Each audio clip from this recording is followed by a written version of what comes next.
You know, I've always wanted like a cool wrestling name, you know? Maybe something like Rye Time, the Ryer Taker, Rye Von Dime. I don't know, man. Introducing his opponent from Sin City, weighing in at 291 pounds, Ryise! This man is massive.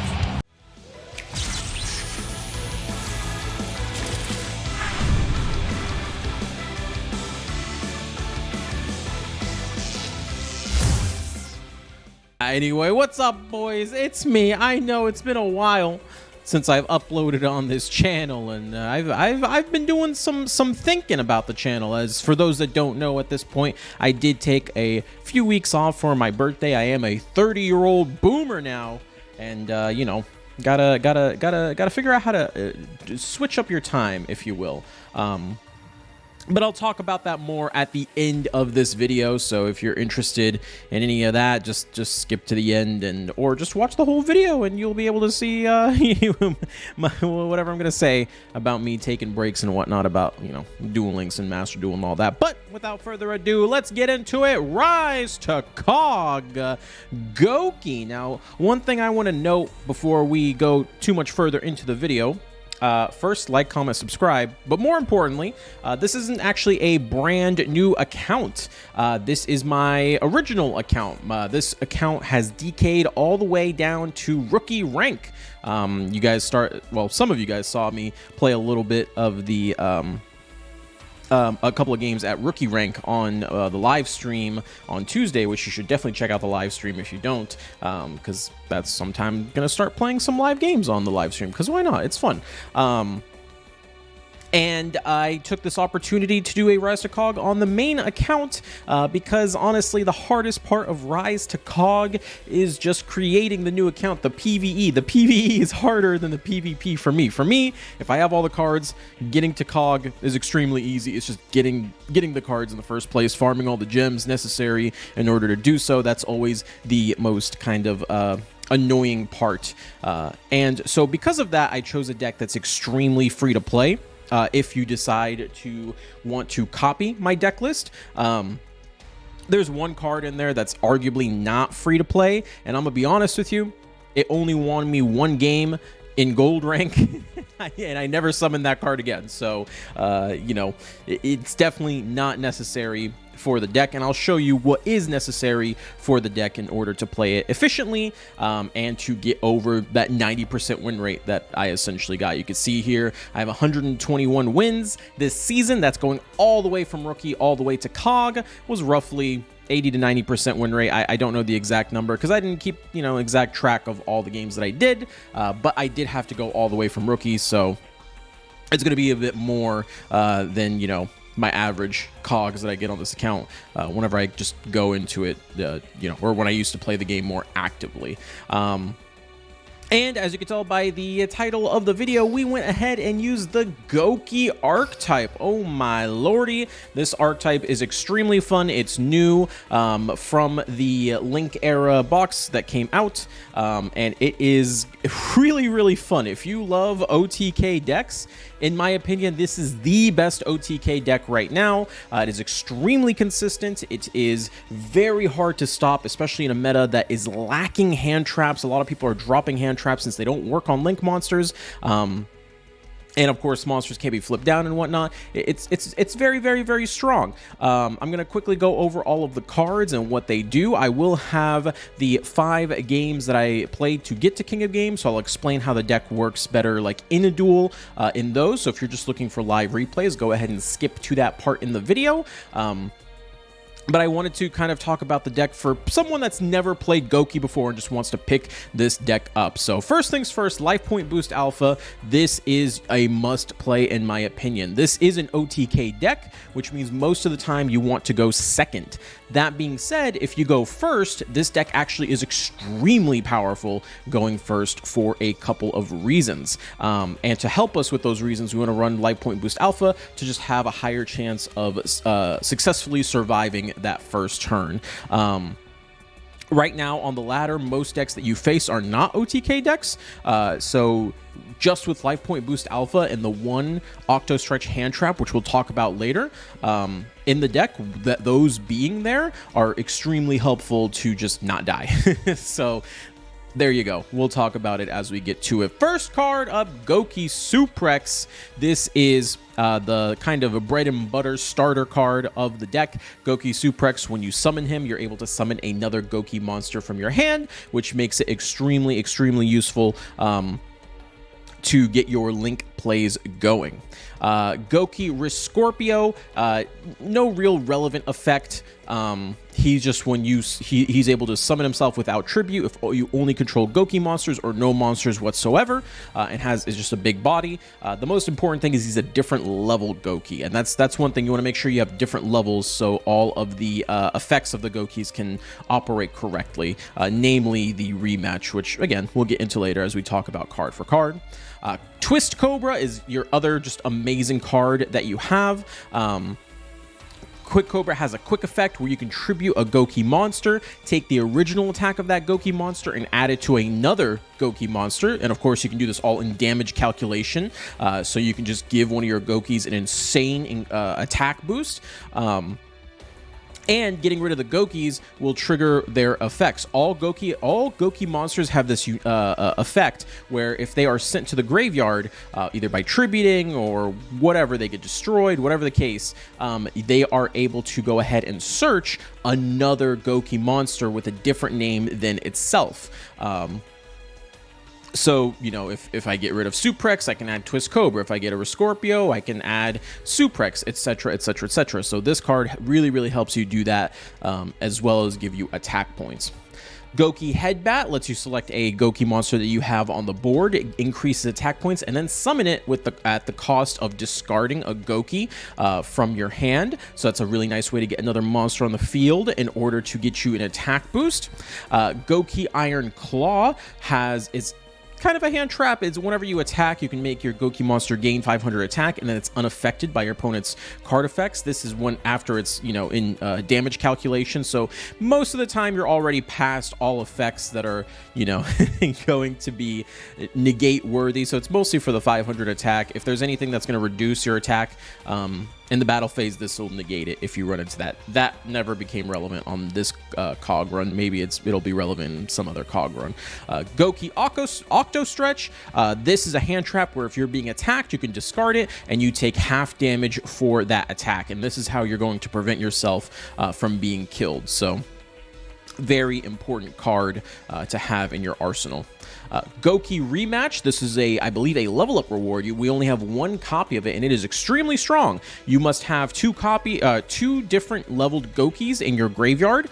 There has to be at least two of them to activate this card, and you just special summon them on the field in defense position. Their effects are still able to be used, so that makes it extremely, extremely powerful. And then the only other Goki in the main deck is Goki Finishing Move, which I believe is either a drop card or a level up card. I think it's a drop card.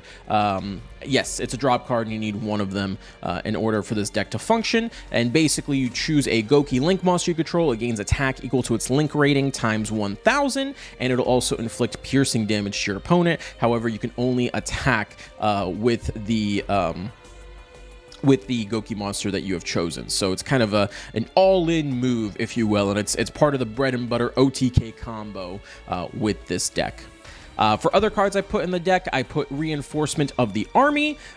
This is, of course, you can get it for free, no problem. For I think it's 900 gems now, if I'm not mistaken. Triple MST, one Cosmic Cyclone. This Cosmic Cyclone used to be DD Crow.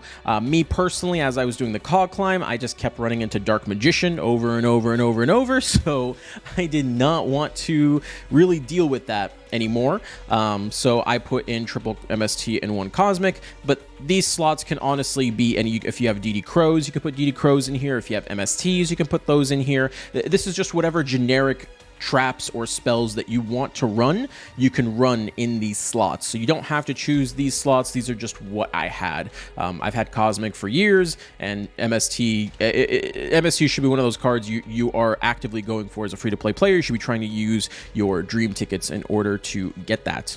I also have Double Enemy Controller, a free-to-play card. This deck is amazing with Enemy Controller because you don't really lose anything for using Econ Take. You Econ Tribute your monster's going to search another monster to refill your hand, and you're able to just do so many crazy plays. You can go into Link plays, you can go into OTK plays. It just makes Econ right now is one of the best cards in the game, and this deck is one of the best users of Econ, so there's no reason not to play this card at 2. Getting into the extra deck, I'm going to talk about the cards that are important for the extra deck first, and then we'll talk about the other choices that we have, because honestly, outside of the main staples, I didn't use my extra deck all that much anyway. So we're going to talk about the important cards first, starting out with Mrs. Radiant. This card's amazing. I actually thought this card was silly when we first added it to the deck when I was building this deck live on stream, but this card is freaking awesome. It takes 2 Earth monsters, so any of your Gokis, to summon it. And when you do, if it gets destroyed and sent to the graveyard, you're able to add 1 Earth monster back to your hand. So if you have any 2 Goki summons, so you have Suprex plus another Goki, or you have a normal summon plus something to discard for Headbat for another summon, you will be able to search your deck for an Octo Stretch, which is the hand trap, right, that you take half damage from. Summon your Masseuse. If someone swings into Masseuse, you activate Octo Stretch to lower the damage, and then you could just use Masseuse effect to add back Octo Stretch, to add back Suprex, to add back whatever you need. So you're kind of relegating if you're going to get lethaled or not. And then on top of that, you're able to still have the resources to use to kind of further your agenda, if you will. So very, very fantastic opener card if you go turn 1. It does also give you an extra 500 boost to all of your Earth monsters. And while that's nice, this deck does not need more attack points than what it already gains to lethal your opponent. So the ability to summon this turn 1 and survive just any OTK, especially with Life Point Boost Alpha, is definitely more useful. Next up, we have Gouki Jet Ogre. You get this from level up rewards. I run 2 of these. This is just a link up card to get your engine kind of going. You get 2 Gokis on the board. You summon this guy. Your 2 Gokis going to the graveyard will let you search your deck, so you're able to get your Goki rematch. And then using one of the Goki rematch cards, you go into a Goki Link 3, which requires 2 Goki names. So he's more of a bridge piece to get to those names. The first effect isn't too relevant. He can flip face-up monsters by tributing Gokis. I never use that effect. I probably never will use that effect. I don't know when it'll be relevant in this metagame, but he does have a really cool effect where if he's used, if he goes to the graveyard, he'll boost all your Gokis by 500, just helping your OTK that much more by another 500 attack points. Most of the time, what you'll be using this to link climb into is Goki the Great Ogre. He's a link 3. He requires 2 Goki monsters, but he's a link 3. So I need to be able to make at least 3 total link ratings to make him. So Jet Ogre is 1. With our rematch, we'll just have to use 1 monster. So if we do a Suprex plus a Twist Cobra, for example, we get rid of the Suprex plus the Jet Ogre. Boom, we have a Twist Cobra left over, and we have a Goki the Great Ogre. This is the deck's boss monster, the big boy boss monsters. All monsters in the field lose attack equal to their original defense. So you can see all the Gokis have 0 defense for this purpose. They don't lose anything. But your Xyz dragons or Galaxy Eyes or whatever, they're all going to lose a whole bunch of attack points, making lethaling them that much easier. While not necessary, it's still a very cool and a lot of times relevant effect. So really, really cool. And if this card would be destroyed by battle or card effect, you can destroy one of your monsters that this card points to instead. So you got a little bit of protection there if your opponent is able to kind of try and destroy this card. Although a lot of removal these days tends to be banish related, you do see from time to time destruction effects, especially when I was in the lower elos like gold elo running into the pitfall of spikes and stuff. This helped out quite a bit. And then the only other really relevant card is Gokey the Thunder Ogre. This is the other rank 3 that you make if you do not need the reduction or the protection of Gokey the Great Ogre. This guy, he's got a really relevant effect in that during the main phase, in one of the zones that this card points to, you can normal summon another monster to the field. So if you have like a Twist Cobra in the hand or something like that, you can get that onto the field if you weren't able to get that on the field, or for whatever reason you just need an additional monster on the field. This is how you get there for further Link plays. I didn't summon this guy too much, but he did come up a few times where I was able to successfully get lethal, like a very close lethal, because I had him. So I am happy that he is in the deck as kind of a backup to summon from your hand. Now, the rest of the extra deck, I have Malevolent Sin here. You can technically do Suprex into Malevolent Sin. I just don't have a Ningirsu. If I had Ningirsu, I would put it in here. So I've gotten super unlucky with the draws, so it is what it is, right? I have Security Dragon in here. You're probably like, oh my god, Rye, this deck is, you said this deck's free to play. Why is Security Dragon in here? You don't need Security Dragon. Security Dragon's the card that literally won me one game in gold rank. It was against Melodious. And if I had an Ningirsu, I probably still would have won that game anyway. You know? Security Dragon is good. It's a fantastic card if you're able to get the co-link off, which you can in this deck. But you really do not need this card. I used it once to win one duel, and even if I couldn't win that one duel, I still would have hit King of Games regardless. So if you're going for an optimized version of this deck, yeah, go for it, but you don't need it whatsoever at all. And then I have a Code Talker. I never summoned Code Talker. If you have Decode Talker, you can put that in here as well. You really don't need any of these cards. Besides the Masseuse, the 2 Thunder Ogres, and then your 2 Gouki monsters, you don't need any of these other these other side deck or extra deck cards to actually hit King of Games. You are solid to go with this deck. If I were going to make this deck free to play, it'd be very simple. You would just remove this, well, this card's given for free, so why not toss it in there? You know, you wouldn't, I'd say at least run 2 MST, and then the rest of these cards are free to play. The Gouki Suprex is going to be the hardest thing, getting triple UR and of course triple SR. Let's not forget that from the Twist Cobra. But other than that, everything else should be relatively fine. You probably have Mystical Space Typhoon. If not, it's a great dream ticket target for you. The Gouki rematch is farmable. The Gouki Thunder Ogre is farmable. Everything else is level up reward. These are rares, so you know it should be easy to get. This is an extremely cheap deck to hit King of Games with, and this is pretty much the core, I would say, that you would need to actually hit King of Games. Of course, adding the extra MSTs and Cosmics or DD Crows will increase your chances, and I just happen to have them, so why not use them for the deck?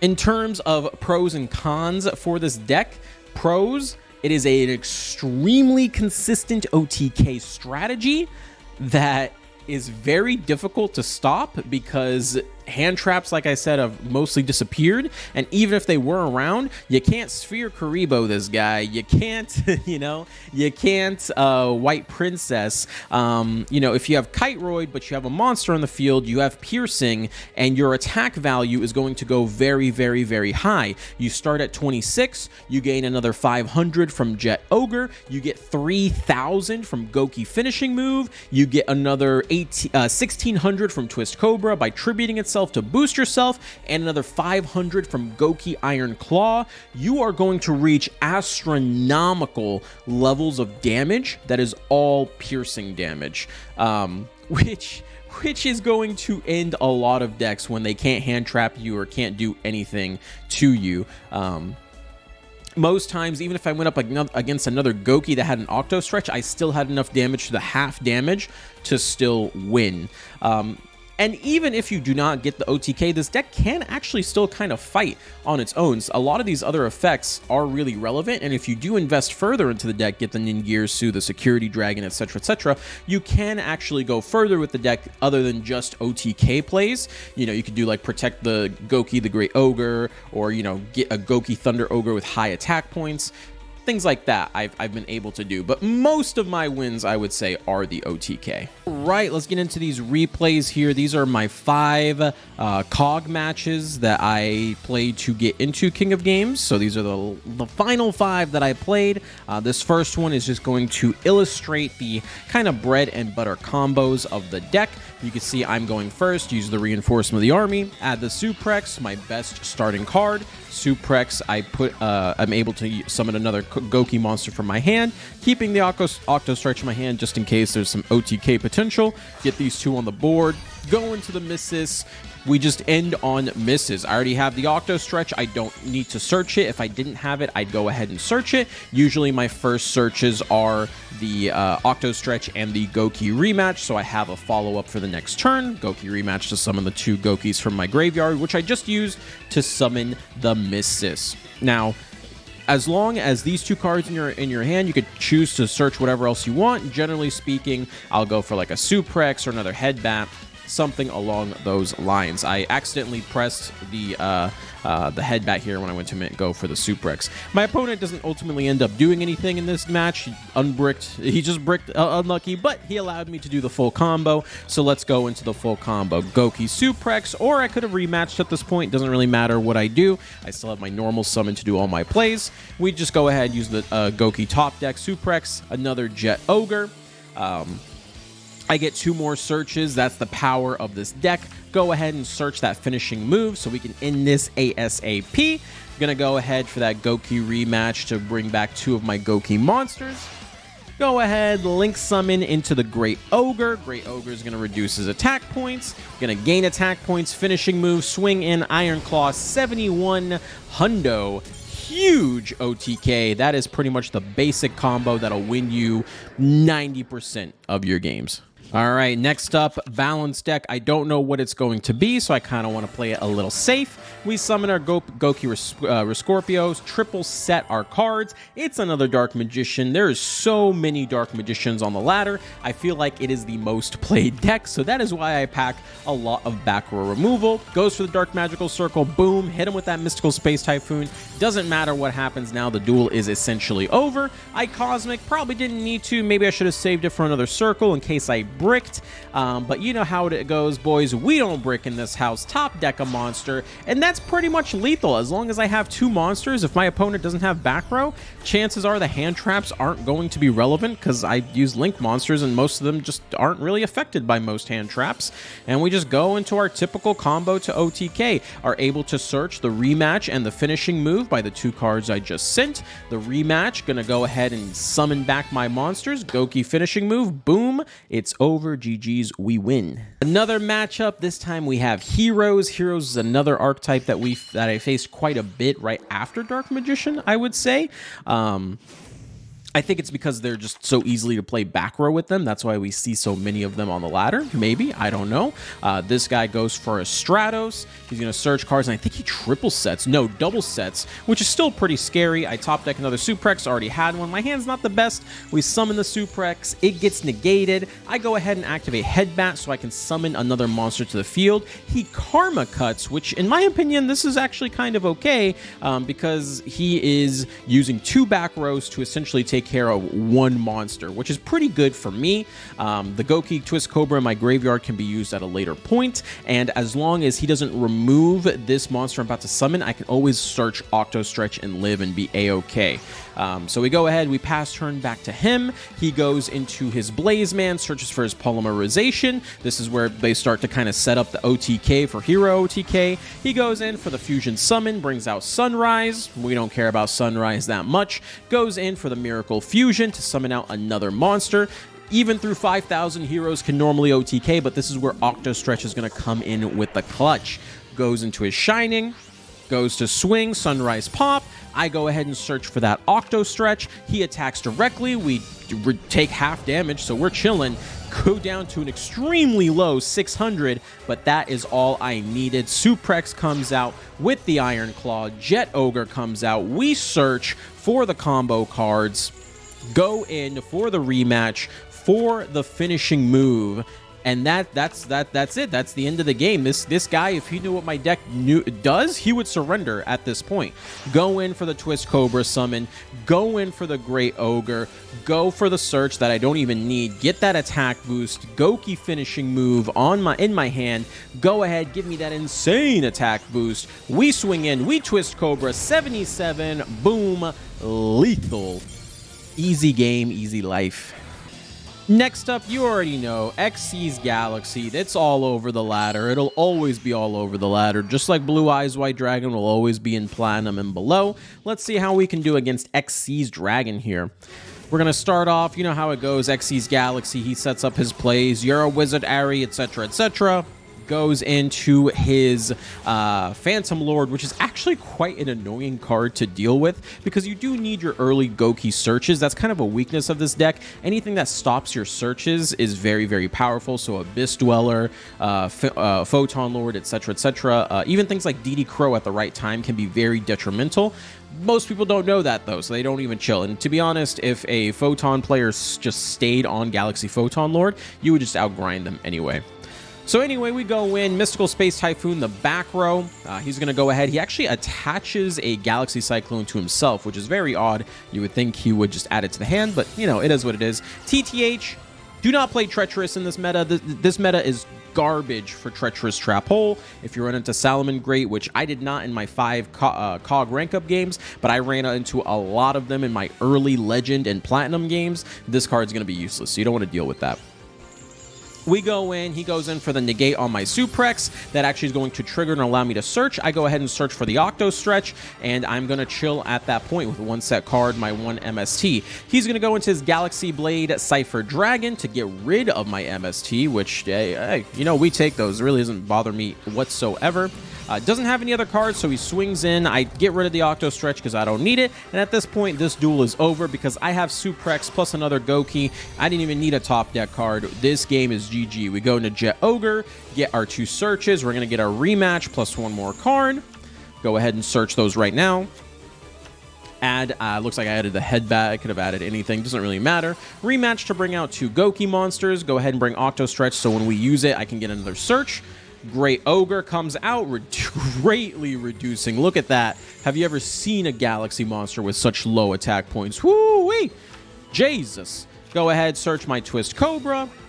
Gokey finishing move. This duel is over. Swing, swing, swing. Lethal.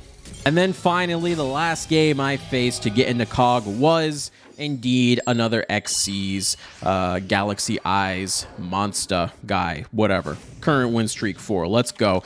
Going in for our rank up. We go into our turn 1 board, which is going to be that Masseuse. Masseuse is going to prevent any lethal on myself, especially through Xyz Galaxy that tends to try and destroy your monsters. They're not going to be able to destroy me through my Octo Stretch. I already have both Octo Stretch and the Gokey rematch in my hand, so these 2 cards that I'm searching right here are purely just for follow-up. I decide to go for Headbat and Suprex if I need additional cards to summon on the following turn. He double sets, not looking so good for him. Go ahead for the Mystical Space Typhoon, and immediate scoop as that card was not something he wanted to be gone. GG's, that was my KoG rank up. And that's it. I mean, honestly, as a returning player, this game is kind of in a weird spot for me. You may have noticed I didn't face any Salamangreats, but that's pretty par for the core when it comes to Duel Links. The best deck is rarely the one that you face most on the ladder. I did face a lot of Salamangreats in Platinum and in the beginnings of Legend, but I hit KoG by just, you know, streaking on 5 random decks. You know, some people may say it's end of month. Some people may say it's, all the Salamangreats have already made it to KoG. I don't know. I have hit KoG on the beginning of months, the end of months. You can go check my older Rise to KoG videos. And a lot of the times when you reach kind of this level, you can just run into anything into ladder, and that's why ladder is always kind of inconsistent. The players are about the same, quality skill wise as they used to be. I didn't have any extra difficulty or you know, less difficulty reaching King of Games. The hardest part, again, was just farming. Unlocking the world was fine, but then, you know, ranking up to get gore and then farming the gore rewards. I only needed 2 cards from the farm event. I can't imagine people that needed more for other archetypes. So, you know, it's strange. You know, it's one of those things where I just, you know, I enjoyed the PvP. I just didn't enjoy the PvE necessary to get to the PvP, and I really hope Konami addresses that in the future. I would unironically pay money to skip the PvE portion of this game and just jump straight into the PvP. That's just me. I know not everyone shares that opinion. Just my opinion. Just saying. So there you go. Gokies, I love them. They're a fantastic OTK deck. If you enjoy OTK decks, definitely build this deck. It is extremely free to play. And it can be made even more free to play by cutting out some of the cards that aren't even necessary for the card to function. And it's one of those decks where if you do go get those, you know, better cards, you can slot them in very easily. All those MSTs and Cosmics, you can replace those cards with any back row. You know, the Link monsters, other than those Goki Link monsters I showed you, can be any Link monsters that you get. So I think it's a deck that'll be around for a long time, and I do think it's honestly has a lot of future potential. It's like 1 card away from being absolutely busted. So there you go. Goki's top tier. Let's go, boys. Yo, what's up? So you're here because you are interested in what's going on, where the lack of videos, what's going on, right? Talk to me, tell me about it. I didn't want to put it in the middle of the video because I just wanted it to be kind of at the end where, you know, I've already talked about everything, right? There isn't a whole lot to say other than I enjoy making more quality videos rather than quantity videos. At my channel size, it would definitely be the smart thing to just produce daily videos that take me like 10 minutes tops to make and just kind of regurgitate them onto the channel to help us grow. But in all honesty, I don't enjoy making those videos. I enjoy videos that take some effort to make. So for example, Ryise to KoG, the video that you're watching right now, takes a considerable amount of effort to make. I obviously have to make the decks. I have to make the brand new accounts. I was lucky in that this account was already rookie, so I didn't have to make the new accounts. I just had to pick a free-to-play deck. But usually I'm, you know, in platinum rank already on my main account, so I'd have to make a new account, farm the cards, do the PvE, and then finally hit King of Games. And it can take a considerable amount of time to do that, right? You know, rants, I have to collect my thoughts and opinions before just blurting everything out onto the screen. Power rankings takes weeks of preparation to make, but those are the videos that I enjoy making and prefer to make. You know, videos that are like, oh my God, reading the new leaks or the new card leaks or whatever. You know, staying up to like 3 a.m. in the morning waiting to see if there's leaks.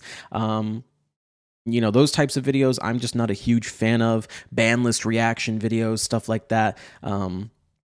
You know, while they have their place and it's not necessarily bad content, it's just not necessarily what I want to do always. And it's not like that's disappearing from the channel. You know, I'm sure Kamel and PDS will still want to do those types of videos. But, it, you know, being like a news channel has just never been like a cool thing to me. So I think moving forward, I'm going to make videos that I enjoy making, videos that will probably have a lot more effort put into them, either through prettier graphics or, you know, hard effort into the game itself, something along those lines. And, you know, I may even end up like expanding the types of videos that I put on this channel. You know, right now we're mostly Duel Links and Master Duel, but we may put some OCG, some Speed Duel, some TCG. Hell, we're doing a special horror game playthrough on Halloween that's non-Yu-Gi-Oh related, and to be honest, I feel like that deserves to be on the main channel for a lot of people. I asked a lot of people if this was on the main channel, would they watch it, and they said yes, absolutely. So I may even dabble in doing that. Basically, I want to do what is fun for YouTube. You know what I mean? I don't want to kind of get into that, you know, it's a job mentality and the daily upload of videos and whatnot, because I also feel like those videos just aren't as fun for the viewers. The viewers are going to be like, this is kind of samey, this is kind of whatever, you know, this didn't need to be a video or whatnot. I definitely want just more quality videos on the channel, and just for my own creative, you know, sakes, I'd prefer to put up more quality videos. That's just me. So There you go. I can't promise daily uploads on the channel, but I can promise that the uploads that do appear on the channel will at least have a higher degree of quality. At least from me. I can't speak to the others, of course. They can upload whatever they want. That's up to them. But for me, I want to upload quality videos and not just every day put up a video no matter what quality level it is. So I hope you guys enjoyed this video. If you did, like, comment, subscribe. Let me know down in the comments down below. I love you all so dearly much. Till the next one.